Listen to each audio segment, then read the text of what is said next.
144 ఇండ్లు మొదటి సంవత్సరం ఇప్పుడు శాంక్షన్ అని మళ్ళీ మీరు కట్టుకునే లోపల కొత్తగా ఇల్లు రానటువంటి ఇంకా చాలా మంది ఉన్నారు. వాళ్ళకి మళ్ళా 2 నెలలలో మళ్ళా 200 ఇండ్లు హుస్నాబాద్ పట్టణానికి జరుగుతుందని నేను ఒక మాట స్పష్టం చేయదలుచుకున్నా. ఈ 144 ఇండ్ల మంది ఇల్లు ఎవరైతే వచ్చినాయో పేదలకు మాత్రమే ప్రభుత్వంతో ఎంపిక కాబడ్డారు. మీరు ఎవరికి 1 రూపాయి నయా పైసా ఇవ్వడానికి వీలేదు.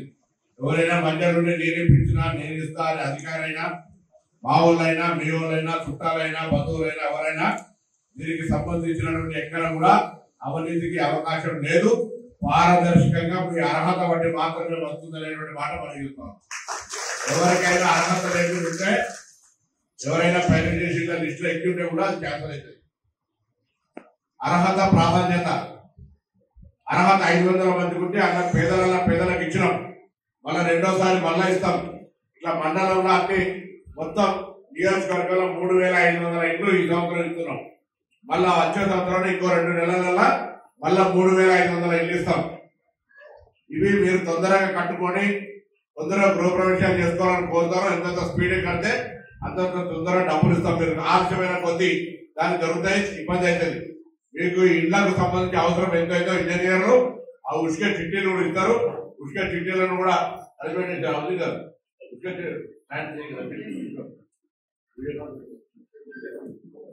ఉష్క చిట్టీలు ఇస్తాం. ఉష్క గురించి కూడా మీరు ఇబ్బంది పడే అవసరం లేదు. పోలీసులు ఇక్కడే ఉన్నారు, జిల్లా కలెక్టర్ గారు ఇక్కడ ఉన్నారు. గవర్నమెంట్ డిసిషన్ చేసింది అవి ఇస్తాయి. దాని తర్వాత ఇంకా ప్రభుత్వం మీకు ఏం చేయాలి అనే ఆలోచనతో ఇస్తున్నారు.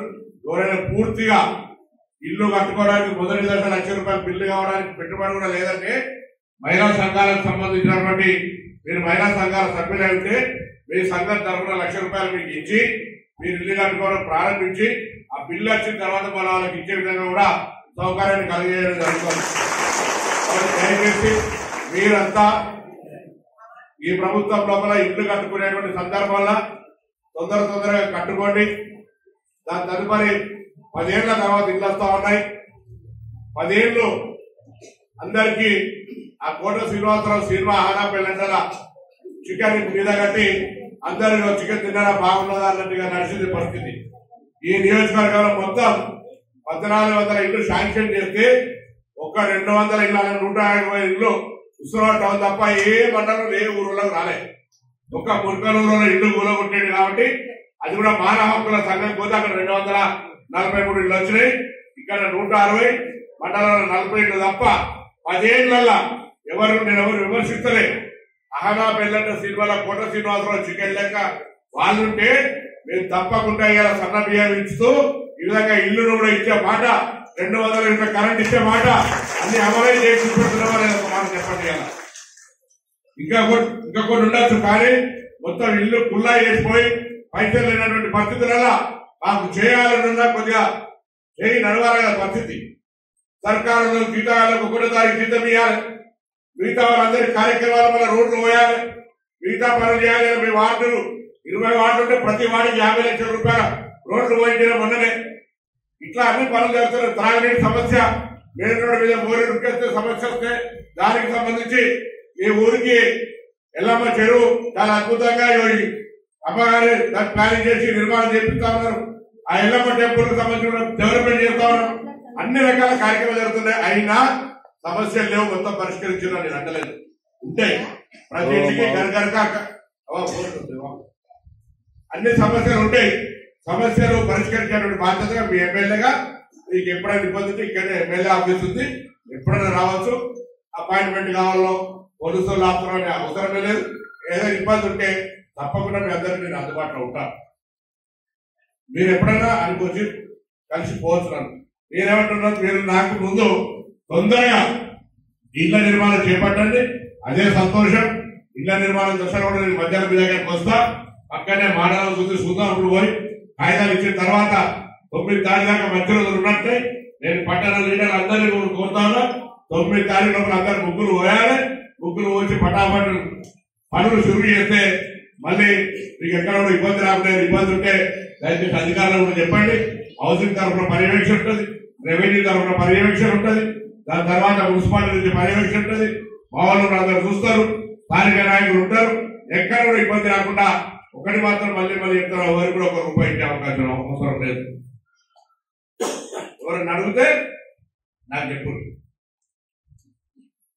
ఇది గవర్నమెంట్ ఇస్తున్న కాబట్టి కలెక్టర్ అడుగుతుంది, నేను అడుగుతుంది, ఎవరు అడుగుతుంది కాబట్టి. ఎందుకంటే అది చాలా ముఖ్యం. పారదర్శకత అనేది కొంతమందికి నిజంగా కూడా తప్ప ఇంట్లో 5 ఉన్నాయి, 10 మందికి న్యాయంగా రావాలి. ముందరికి 5 ఇవ్వాలి, 5 ఇచ్చినాం. ఆ మిగతా 5 రావడం బాధపడకండి, వాళ్ళకు కూడా ఇచ్చే బాధ్యత మాది. ఇంతమంది ఒకటే చెప్తారు, మాట అంటే మాట. ఇలా మేము అన్నట్టుగా ఇలా సన్న బియ్యం కొద్దిగా ఉప్పు అవుతుందా లేదా, వాళ్ళకి ఇవ్వడానికి ఒప్పుకుండా లేదు, చర్చ జరుగుతూ ఉంది. ఈ విధంగా కార్యక్రమాలు జరుగుతూ ఉన్నాయి. దయచేసి నేను మళ్ళీ చెప్తా ఉన్నా, 10 ఏళ్లలో వాళ్ళు కట్టినాయి, శాంక్షన్ ఇచ్చినాయి 1400, వాళ్ళ కట్టినాయి 140.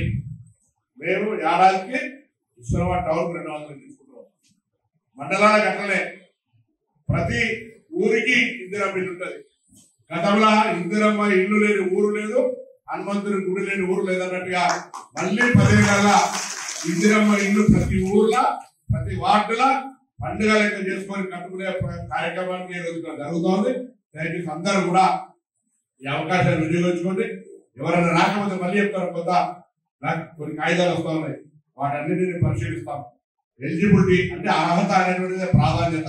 అర్హత ఉన్న మీ దృష్టికి ఎవరి అధికారుల దృష్టికి వచ్చినా, ప్రజాప్రతినిధుల దృష్టికి వచ్చినా, మీకు కూడా ఎక్కడ అర్హత ఉంది రాలేదంటే నేను ఎక్స్ట్రా కోటాలను తీసుకొచ్చి ఇచ్చే ప్రయత్నం చేస్తా. కానీ ఎవరికి ఎవరు తీర్చబడేటువంటి ప్రయత్నం వద్దు, అందరికి ఇచ్చేటువంటి బాధ్యత మాది. అది ఇస్తామనే మాట మనం చేస్తూ మరొకసారి మీ అందరికీ హృదయపూర్వకంగా అభినందనలు, శుభాకాంక్షలు. మీ అందరూ కూడా తప్పకుండా తొందరలో కొంత ఇంటి కళను ఇల్లు కట్టి చూడు, పెళ్లి చేసి చూడంటారు, అటువంటి ఇల్లును కట్టుకొని హుస్నాబాద్ నియోజకవర్గంలో మీ అందరి ఆశీర్వచనమే ప్రభుత్వం మీద.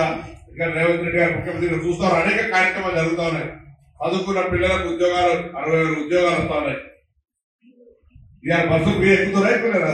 దాని మాత్రం నేను అందరూ తెలుసుకుంటున్నా, ఎక్కలేరా? అమ్మగారింటికైనా, దవాఖానకైనా, ఏడికైనా, గుడికైనా, బడికైనా బస్సు ఫ్రీయే కదా. ఎంతో అంత ఉపయోగపడి బస్ స్టాండ్ మంచిగా చేసినా లేదా? చేసి మార్పు కలవడుతుందా లేదా? మార్పు కాబట్టి తప్పకుండా అమ్మ. దాని తర్వాత ఎప్పుడైనా మంచిగా పిల్లలు చుట్టాలు వస్తే బోనాలకు వచ్చినప్పుడు అందరు బోనాలకు విలువలు మేము చుట్టాలను బోనాలకు వచ్చినప్పుడు ఎలా వచ్చారు పనులు సురువైతా ఉన్నాయి, ఎలా వచ్చారు పనులు కాడబోయి చూపెట్టదు. ఇంకా కూడా కొన్ని పనులు చేస్తాం. ఈ రోడ్డు కరీంనగర్ బోనాన్ని 4 లైన్ల రోడ్ వేస్తున్నాం. ఇంకో 150 పడకల ఆసుపత్రికి కొత్తగా ఇలా తీసుకొస్తా ఉన్నాం. మళ్ళీ కంప్యూటర్లు పెట్టినాం, కాలేజీలో కంప్యూటర్లు పెట్టినాం. కొత్తగా మన పిల్లలు చదువుకోవడం ఇంజనీరింగ్ బయటకు పోతాని శాతవాన ఇంజనీరింగ్ కాలేజ్ తీసుకొచ్చినాం. ఇక్కడ అన్ని పనులు జరుగుతూ ఉన్నాయి. కాబట్టి దయచేసి కలెక్టర్ గారు కూడా పిల్లల చదువుకు సంబంధించి వారు కూడా చదువుకొని కష్టపడి వచ్చారు. కాబట్టి ఈ వెనుకబడ్డ ప్రాంతంలో చదువుకునే పిల్లలకు కంప్యూటర్లు అన్ని స్కూళ్ళలో ఉండాలని ప్రయత్నం చేస్తూ ఉన్నారు. చదువుకునే పిల్లలకు పెంచాలని పెంచినాం. కోయటలో ఒక 200 కోట్లతో హాస్టల్ 4 ఎస్కేఎల్ చూపించి పైన హాస్టల్ కడుతూ ఉన్నాం. ఇవన్నీ జరుగుతూ ఉన్నాయి. కాబట్టి తప్పకుండా మీ అందరూ కూడా మరి ఈ ప్రభుత్వాన్ని దీవించండి, ఇల్లు కట్టుకోండి, సన్న బియ్యం తీసుకోండి, ఉచితంగా మహిళలను ప్రయాణం చేయండి. అన్ని రకాలుగా సంతోషంగా ఉంచేటువంటి ప్రయత్నంలో కూడా మా ప్రభుత్వాన్ని కొంత ఆర్థిక ఇబ్బంది ఉన్నా మరి చేసే ప్రయత్నం చేస్తున్న మాట మనవి చేస్తున్న అందరికీ మరొకసారి అభినందనలు.